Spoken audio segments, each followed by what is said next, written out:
Өзге ұлттан әйел алуға қалай қарайсыз? Ұлты қазақ әкеден дүние есігін ашқан бала қазақ бола ала ма? Ана сүтімен даритын тектілік пен қазақилық өзге ұлттан тарай ма? Ассалаумағалейкум достар, бұл қызық екен. Алаш-ағаларымыздың ішінде Орекеңмен неке қиғандардың бірі Ахмет Байтұрсынов. Ол қазақ жеріне қоныстанған орманшы Иванның қызын алған. Шаңырақ көтерген кезде Ахмет 25, ал Александра 19 жаста болған. Ахаңның өзге ұлт өкілімен шаңырақ көтерген ел қабылдамай, ел арасында Ахметтің бойдақ екендігі жайлы сыбысты әдейі таратады. Қос ғашық некелерін Троиц қаласында қиюға мәжбүр болды. Сонда Александра ислам дінін қабылдап, 2 ай бойы діни дәрістер алады. Есімін мұсылманша Бадрисафа деп өзгертеді. Ахмет пен Бадрисафа перзент сүйе алмай, ақырына 3 бала асырап алады. Қазихан мен Аумат есімді ұлдары ертеректе көз жұмып, Шолпан есімді қызы анасымен бірге айдауда болады. Алаш зиялысының авторитеті Алихан Бөкейханов та орыс қызымен отау құрған. 35-36 жасында Елена Яков қызына үйленген. Омбы қаласындағы орман шаруашылығы учаскесіне жұмысқа тұрған Алихан Бөкейханов математикадан сабақ берді. Кейін Степной край газетіне жұмысқа тұрып, сол жерде саясаткер Яков Савастьяновпен танысады.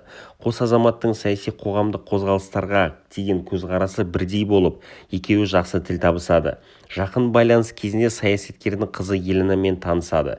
Яков 2 жасқа батасын бергенмен Алиханның анасы орыс қызын келін еткісі келмейді. Алихан мен Еленаның бір қыз, бір ұлы бар.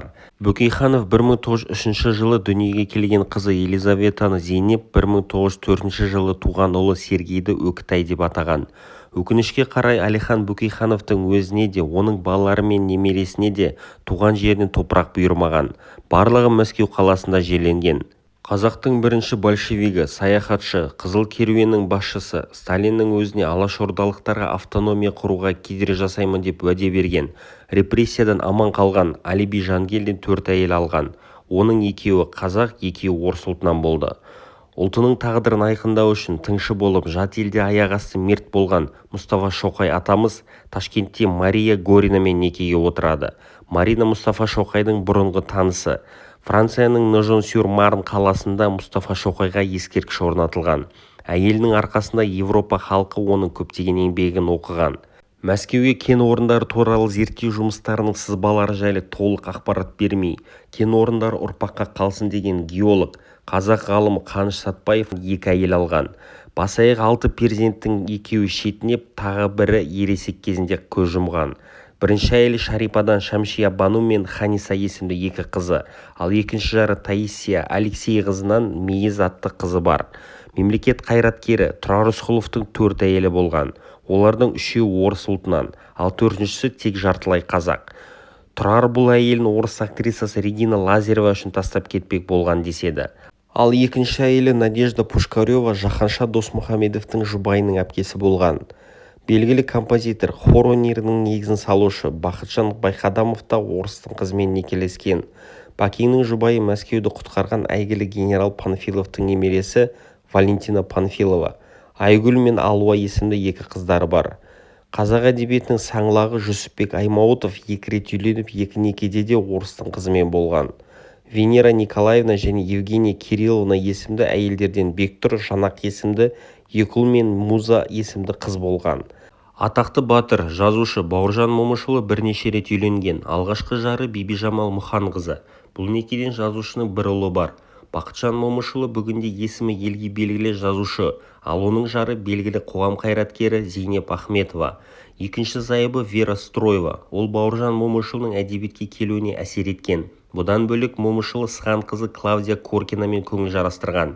Одан Елена есімді қызы бар. Тағы бір әйел Бақытжамал Қалибек қызымен 13 жыл бірге өмір сүрген. Ақын, Азия кітабының авторы, Невада семей қозғалысының жетекшісі Олжас Сүлейменов те орыс қызымен отау құрған. Оның жарының есімі Маргарита Владимировна.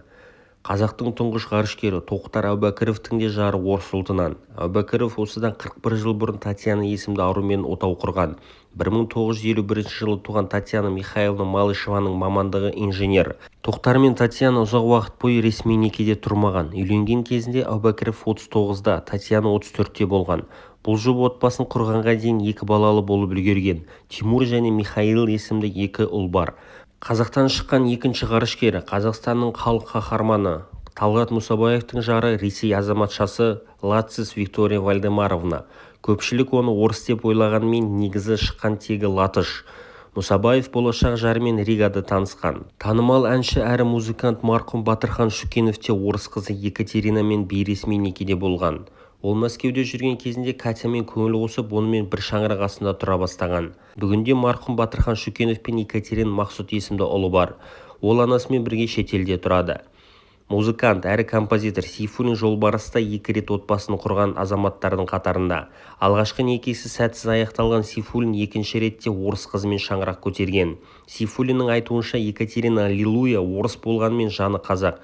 Өзі ауылда өскен қыз қазақшаға судай. Сейфуллин мен Екатеринаның бүгінде қос қызы өсіп келеді. Алғашқы некесінен бір қызы, бір ұлы бар. Қасым-Жомарт Тоқаевтың әйелі орыс екенін білесіз бе? 1957 жылы дүниеге келген Надежда Давыдовна. Олардың Тимур деген ұлдары бар.